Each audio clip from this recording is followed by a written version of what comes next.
ሰላም ጤና ይስጥልን የተከበራችሁ የላንድማርክ ሆምስ ኢትዮጵያ ቤተሰቦች እንደምን አደራችሁ፣ እንደምን ሰነበታችሁ፣ እንዴት አላችሁ? ሁሉ ሰላም ነው? በያላችሁበት ሰላም ይሁን እላለሁ። ኢንጂነር አደባባይ ነኝ። ዛሬም እንደተለመደው አንዳንድ ሀሳቦችን ላጋራችሁ ብቅ ብያለሁ።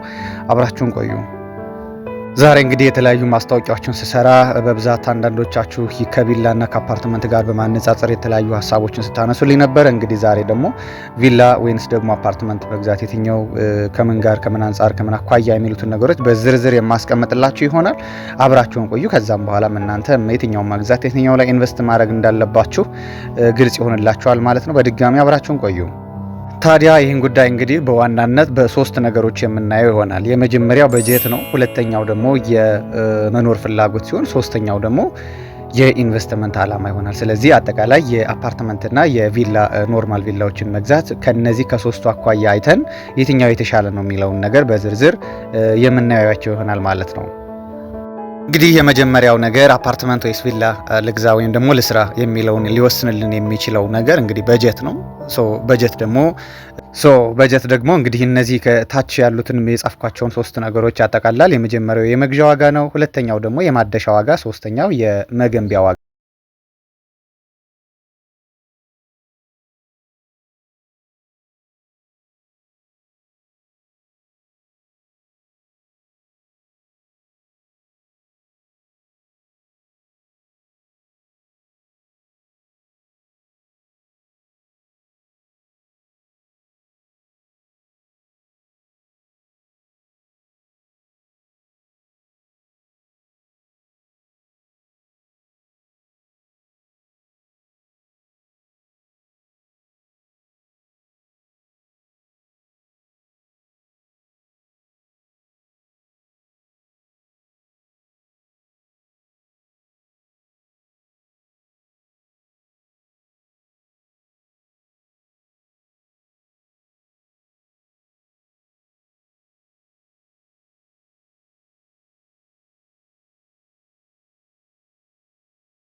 በጊዜ ሂደት ሁሉም ነገር ዋጋው ስለሚጨምር የቪላ ዋጋ በመገንቢያ ዋጋ ውድ ነው ብለን ሀሳብ መስጠት እንችላለን።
በኩል አፓርትመንቶችን እመርጣለሁ ከደህንነት አንጻር። ሁለተኛው ጉዳያችን ደግሞ ሎኬሽን ነው ወይም ደግሞ ቦታ ነው። ብዙ ጊዜ አፓርትመንቶች አይታችሁ ከሆነ መሀል ከተማ ላይ ሴንተር አካባቢ ይገነባሉ። ስለዚህ በየትኛውም ቦታ እናገኛቸዋለን ማለት ነው። ነገር ግን ቪላ ቤቶችን አይታችሁ ከሆነ ከመሀል ከተማ ወይ ደግሞ ከሴንተር ወጣ ያለ ቦታ ላይ ነው የሚገነቡትና ስለዚህ አብዛኛውን ጊዜ እንግዲህ ወጣ ብሎ ለመኖር የሚፈልግ ሰው ቪላን ሞር ተመራጭ ያደርጋል። ወደ መሀል ከተማ ደግሞ ልኑር የሚል ሰው ደግሞ እንግዲህ አፓርትመንትን ተመራጭ ማድረጋ። ስለዚህ የቪላ ሎኬሽን አብዛኛውን ጊዜ ከሴንተር ከመሀል ከተማ ወጣ ወጣ ያለ ስለሆነ ስለዚህ ወጣ ብሎ ለመኖር የሚፈልግ ሰው በብዛት እሱን ይፈልጋል ማለት ነው።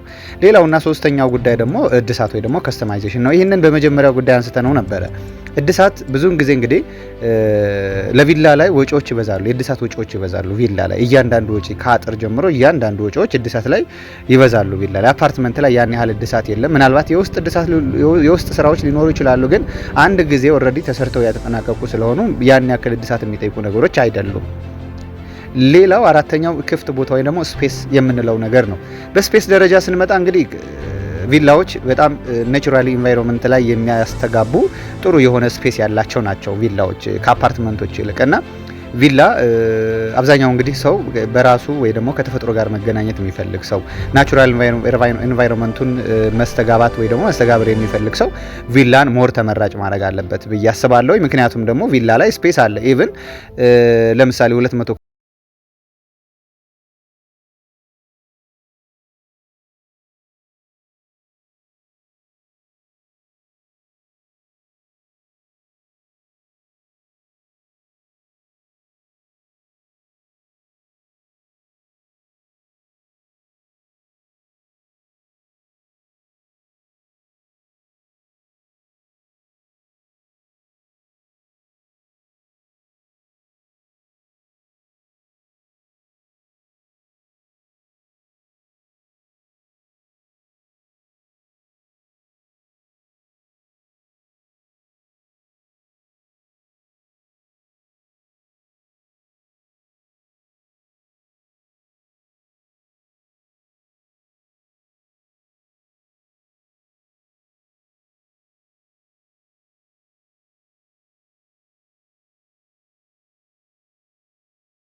ነገር ግን የጋራ መጠቀሚያ ተብሎ እንደ ስፖርት ቤቶች፣ መዋኛ ገንዳዎች፣ የሀዘን የሰርግ አዳራሾች የመሳሰሉ ነገሮችን ያካተቱ አፓርታማዎች አሉ። ሰው እነሱም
እያነጻጸርን እንግዲህ እንደ ሽያጭ አማካሪም እንደ ቤተሰብም እንደ ወንድማችሁም የኢንቨስትመንት አላማ ያለው ሰው ሞር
አፓርትመንት ነው ወይስ ቪላ ነው የሚለውን ራስን መጠየቅ። እንደኔ መልሶ ለመሸጥ በጣም ቀላሉ አፓርትመንት ነው። ሁለተኛ ደግሞ መልሶ ለመሸጥ በቀላሉ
ነገር ሁልጊዜም አትራፊ ነው የሚሆነው እላለሁኝ። እንግዲህ ውድ የላንድማርክ ኢትዮጵያ ቤተሰቦች ኢንጂነር አደባባይ ከእናንተ ጋር ቆየው። የተለያዩ ሀሳቦችንም አነሳን። ቪላ ወይስ አፓርትመንት፣ የትኛው በገዛ ይሻላል፣ የትኛው ላይ ኢንቨስት ባረግ ይሻላል የሚሉትን ጉዳዮች ከሶስት ነገሮች አይተን አነሳን። የመጀመሪያው በጀት ነው፣ ሁለተኛው ደግሞ የመኖር ፍላጎት ነው፣ ሶስተኛው የኢንቨስትመንት ዓላማ ነው። ስለዚህ እነዚህን ዓላማዎቻችን በምችለው መልኩ እኔ እንግዲህ በተረዳሁት መልኩና ባለኝ እውቀት ልክ ሀሳቦችን ገለጽኩላችሁ። ሰብስክራይብ፣ ላይክ እና በማድረግ ሁልጊዜም ቤተሰብ እንሆን። ኮመንታችሁን አስቀምጡልኝ።